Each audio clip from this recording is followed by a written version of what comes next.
Kundalini, which translates from Sanskrit to coiled snake, describes the energy that rests often dormant, coiled at the base of the spine. When it rises or awakens, it can cause a number of experiences and symptoms.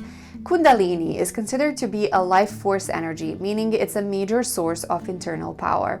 We all have it, but not all of us have experienced it as awakening. It's your consciousness. Spiritual teacher and author of Transcendence, Kaling Monique Rebel puts it. Everything that you are, you think, you remember, that you can visualize, anything, that's your consciousness. She adds, that's Kundalini.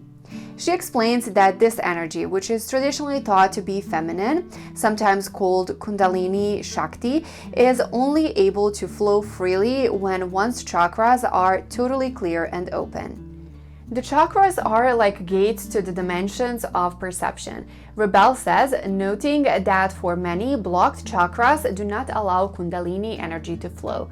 So what causes a Kundalini awakening? The truth is, there's no one answer to this question. For some, a Kundalini awakening can happen after years of cultivating a spiritual practice, doing Kundalini yoga, meditating. But just as well, it can happen spontaneously with no prior training.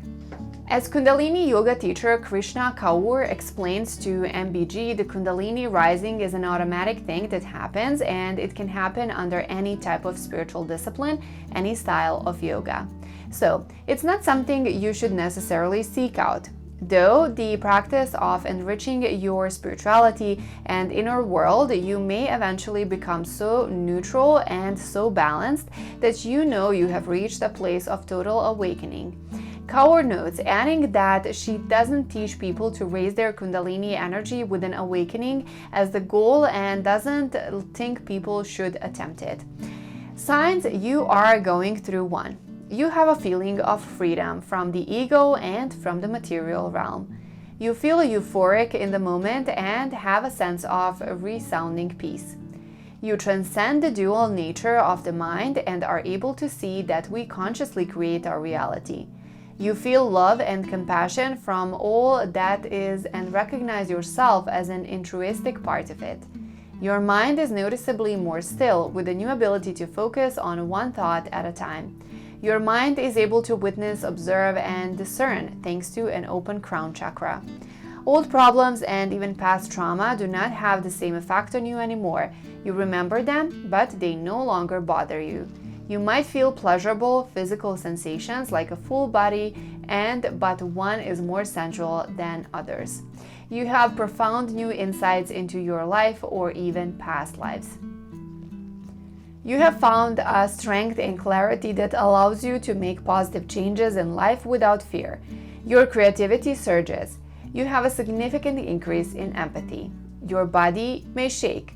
This can happen if Kundalini is rising, but your chakras are not clear, so the energy isn't able to flow. You feel heat in the spine. This is again an instance of rising Kundalini energy not quite flowing properly. You have trouble sleeping. This is another example of what can happen when Kundalini rises in a body with chakras that are not fully clear. Pros and cons of a Kundalini awakening. Pros. A Kundalini awakening can bring you a self-realization, or as Rebel explains, self-realization of the soul as an immortal being. You may reach a state of bliss and resounding love. You may have a quiet mind. Any problem can be solved with a clear mind, a mind that isn't congested with lingering structures and all that's stopping us from growing, stuck in who we think we are, Rebel says. You may experience spiritual enlightenment, which is a connection with all there is and an understanding that we are continually creators of all there is, all the time, Rebel notes. You may have increased creativity and compassion. Cons. It is possible to raise Kundalini energy by accident and or without being ready. Most of us have chakras that are really congested. Rebel notes, adding that people should be careful of trying to go about waking up their Kundalini. You can raise your Kundalini by accident, but it doesn't raise your consciousness. Kundalini awakening will be different for everyone, and some say it can feel like a bad drug trip or psychosis. In a body that doesn't have clear chakras, unpleasant physical symptoms can also arise, like body spasms and feeling hot. Kundalini awakening versus spiritual awakening. As Rebel explains, the difference between a Kundalini awakening and a spiritual awakening can be difficult to discern in the moment. It's not always possible to know if our Kundalini energy is rising or we are going through a different kind of spiritual experience. We can have the instances of Kundalini awakening, and then we can also have instances of upper chakras opening. They don't have to be related, but can be. According to her, upper chakras opening can manifest in sudden realization, visions, insights, connecting with spirits, psychic insights, experiences of a sudden feeling of love out of nowhere, and more, but that doesn't necessarily mean it's Kundalini. To put it simply, a Kundalini awakening can be classified as a type of spiritual awakening, but a spiritual awakening isn't always related to Kundalini. If you are unsure what you are experiencing, the best method would be to seek the guidance of a spiritual teacher or guide. Rebel notes this is one thing she addresses with her students who are trying to figure out if they are experiencing Kundalini rising or another type of spiritual experience. Practices to cultivate your Kundalini energy makes one thing very clear. Attempting to achieve a Kundalini awakening should not be the goal. If your Kundalini energy rises, it rises, but if not, you are still doing yourself a service by cultivating your spirituality. Rebel echoes this sentiment, explaining if people try to awaken Kundalini on its own, it's very often not a good idea.